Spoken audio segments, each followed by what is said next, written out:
शिक्षक समन्वय संघाचा हुंकार आंदोलनाचा आजचा 11वा दिवस. 11वा दिवसाच्या पार्श्वभूमीवर आज मंत्रालयीन स्तरावर इथे बसलेल्या बांधवांना आणि घरी बसलेल्या बांधवांना या संदर्भातलं महत्त्वाचं नेमकं हालचाल काय आहे, मंत्रालय स्तरावर आपल्या संदर्भातल्या मागणीची पूर्तता कुठपर्यंत आली आहे आणि ही पूर्तता करत असताना नेमकी आता कोणत्या बाबीची गरज भासते, अशा अनेक गोष्टींचा उहापोह माझ्या समवेत प्राध्यापक संतोष वाहक सर हे माझ्या समवेत मंत्रालयात उपस्थित होते. खरं तर तिथली परिस्थिती पाहता डोळ्यासमोर अंधार उभा राहत आहे. अशा अनेक गोष्टींचा सखोल उल्लेख आदरणीय संतोष वाहक सर आपणासमोर मांडतील अशी मी त्यांना विनंती करतो.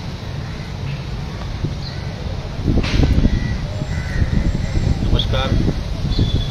दिनांक 16 ऑगस्टपासून शिक्षक समन्वय संघाच्या माध्यमातून हुंकार आंदोलन आपण आझाद मैदान या ठिकाणी सुरू केलं. हुंकार शिक्षकांचा, हुंकार हक्कासाठी हे आपलं प्रीत आहे. आज 26 ऑगस्ट 2024 आज 11वा आंदोलनाचा दिवस जरी असला तरी एक महत्त्वाचा दिवस म्हणूनही आपण या दिवसाची आठवण काढतो.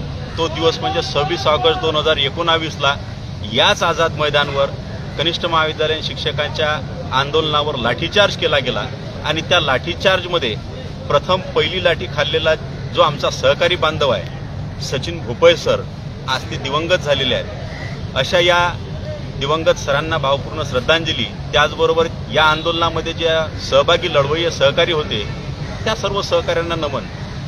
आजपर्यंत आपल्याला 2 टप्पे आंदोलनाचे मिळाले आहेत. आताच माझे सहकारी मान्य KP sir, Kamble sir, Arjunkar sir, आमचे जे सहकारी या ठिकाणी आंदोलन लावलं आहे, यांनी ह्या गोष्टीची तुमच्या समोर सर्व बांधवांना विनंती केली आहे की अजूनही परिस्थिती आपल्या हातात आहे. नेमकं 12 जुलै 2024 पासून घोषणा झाली सभागृहामध्ये की तुमचा टप्पावाढ आम्ही देणार आहे. जून 2024 पासून तर डिसेंबर 24 पर्यंत एरियस आम्ही देणार आहे.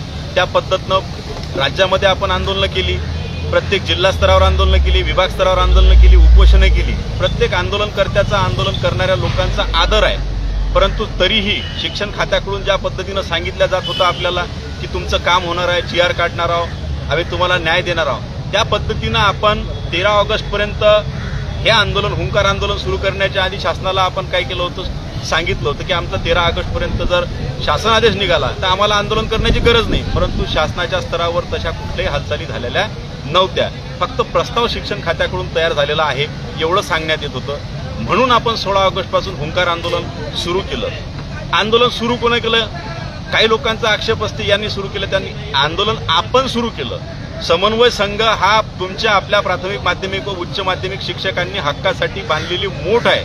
हे एक हक्काचं व्यासपीठ आहे. आपल्या संघटना अनेक असतील, त्या जिल्हा स्तरावर, विभाग स्तरावर, राज्य स्तरावर आपण आपल्या संघटनेच्या माध्यमातून काम करत आलो, काम करत राहणार. आपला कुठल्याही संघटनेला विरोध नाही, कारण समन्वय संघाच्या माध्यमातून प्रत्येक संघटनेनं इथं घाम गाडला, रक्त गाडलेला आहे आणि त्या संघटनेच्या लोकांनी आपण हा जे काही 20चा 40चा टप्पा मिळवला तो आपण मिळवला. पुन्हा एकट्यानं कधी मिळवला असं कोणी म्हणत नाही, आम्ही म्हणत नाही. आताही जे काही आपल्या समोर जे काही टप्पावाढचं जे काही आता आपण म्हणत आहे टप्पावाढ शासन देणार आहे, तो टप्पाही आपणच घेणार आहे. पण आजची मंत्रालयातली परिस्थिती जसं KP सरांनी सांगितलं तशी भयावह आहे. शिक्षण खात्याकडून अर्थ खात्याकडे अजूनही प्रस्ताव गेलेला नाही. विषय असा झालेला आहे की शिक्षण खात्यानं 1 महिन्यापासून प्रस्ताव तयार केला. पहिल्या वेळेस अर्थ खात्याकडे प्रस्ताव सादर करायचा होता, अर्थ खात्याने त्याच्यामध्ये सूचना केल्या. दुसऱ्या वेळेस सूचना केल्या.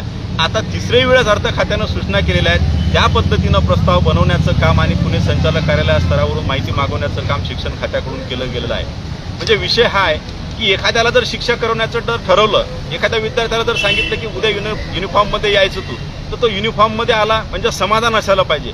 पण तू मग फुल बाईचं शर्ट आणलं, हाफ बाईचं का आणलं नाही, तू बूटच का घातला नाही, तू बेल्टच का घातला नाही, तू शर्टिंगच का केली नाही, तू प्रेस करूनच का कपडे आणले नाही. तुम्ही सूचना पहिले काय केली होती की युनिफॉर्ममध्ये ये, तो युनिफॉर्ममध्ये आला एक्सेप्ट करायला पाहिजे ना. मग अर्थ खात्याला ज्या आता 3-4 वेळ ज्या काही अर्थ खात्या सूचना देत आहे, या सूचना जर प्रथमदर्शनी पहिल्याच वेळेस जर शिक्षण खात्याला दिल्या असत्या तर शिक्षण खात्याने त्याची पूर्तता केली असती.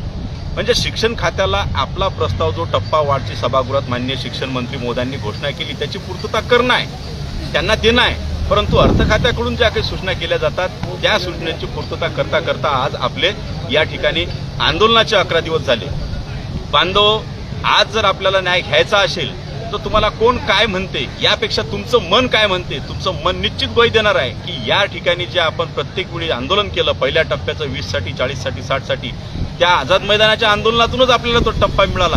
आणि सर्वच्या सर्व बांधव जे आहेत ते समजदार आहेत, कोणी कुणाला काही सांगत नाही. बरेचसे बांधव जे आहेत ज्यांचं नाव सांगलं जात होतं ते बांधव आता ट्रेनमध्ये आहेत, ते येणार आहेत, उद्या येणार आहेत. म्हणजे समन्वयक जे आहेत त्या समन्वयकामध्येही काही कुठल्या प्रकारचा भेद आहे अशातला भाग नाही. सर्व समन्वयक जे आहेत ते एकत्र आहेत. आणि समन्वयक म्हणजे कोण? समन्वयक म्हणजे तुम्ही आम्ही.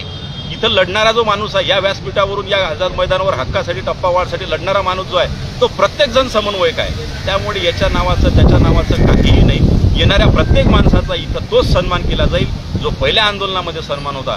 म्हणून कळकळीची विनंती या व्यासपीठावरून करतोय की अजूनही आपल्या हातातून वेळ गेलेली नाही. जास्तीत जास्त 3 ते 4 कॅबिनेट होतील, म्हणजे जवळजवळ 20-25 दिवस आपल्याजवळ आहेत. या 20-25 दिवसामध्ये आपला हक्क आपल्याला मिळवायचा आहे. आणि काहीही झालं तरी शिक्षक समन्वय संघ न्याय घेतल्याशिवाय आझाद मैदान सोडणार नाही. नाही म्हणजे नाही.